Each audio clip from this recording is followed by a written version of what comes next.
અંકલેશ્વરમાં પહેલા વરસાદે ખોલી પ્રદૂષણની પોલ. વિકાસના નામે અને કોના સહયોગથી પ્રકૃતિના થતા વિનાશના દ્રશ્યો સર્જાઈ રહ્યા છે. ઔદ્યોગિક વસાહતમાંથી પ્રદૂષિત પાણી વહેતા ફરી ઉઠ્યા ગંભીર સવાલો. અંકલેશ્વરમાં વિકાસના દાવાઓ વચ્ચે અંકલેશ્વર ઔદ્યોગિક વસાહતમાં પ્રથમ વરસાદે ફરી એક વખત પર્યાવરણ સુરક્ષાના દાવાઓ પર પ્રશ્નાર્થ ઉભો કર્યો છે. વરસાદ શરૂ થતાં જ ઔદ્યોગિક વિસ્તારમાંથી પ્રદૂષિત પાણી ખુલ્લેઆમ વરસાદી ખાડીઓમાં વહેતું હોવાના દ્રશ્યો સામે આવ્યા છે, જેને લઈને પર્યાવરણ પ્રેમીઓ અને સ્થાનિકોમાં ભારે ચિંતા વ્યાપી છે. આક્ષેપ છે કે દર વર્ષે ચોમાસા પૂર્વે ઉદ્યોગો અને સંબંધિત તંત્રને લેખિત તેમજ મૌખિક રીતે પ્રદૂષિત પાણીના નિકાલ અંગે તકેદારી રાખવા રજૂઆતો કરવામાં આવે છે.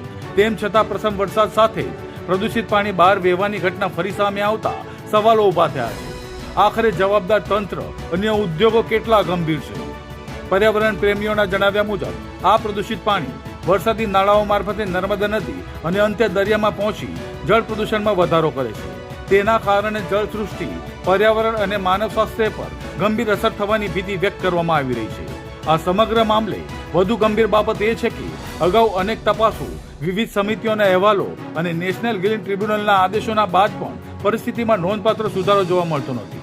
એવો આક્ષેપ થઈ રહ્યો છે કે શું પર્યાવરણના નિયમોનો અમલ માત્ર કાગળ પૂરતો જ રહી ગયો છે? હવે સ્થાનિકો અને પર્યાવરણ પ્રેમીઓની માંગ છે કે સંબંધિત વિભાગો તાત્કાલિક સ્થળ તપાસ કરે, પ્રદૂષણ માટે જવાબદાર એકમો સામે કડક કાર્યવાહી કરે અને ચોમાસા દરમિયાન આવી ઘટનાઓનું પુનરાવર્તન અટકાવવા અસરકારક વ્યવસ્થા અમલમાં મૂકે તેવી માંગ ઉઠાવી છે.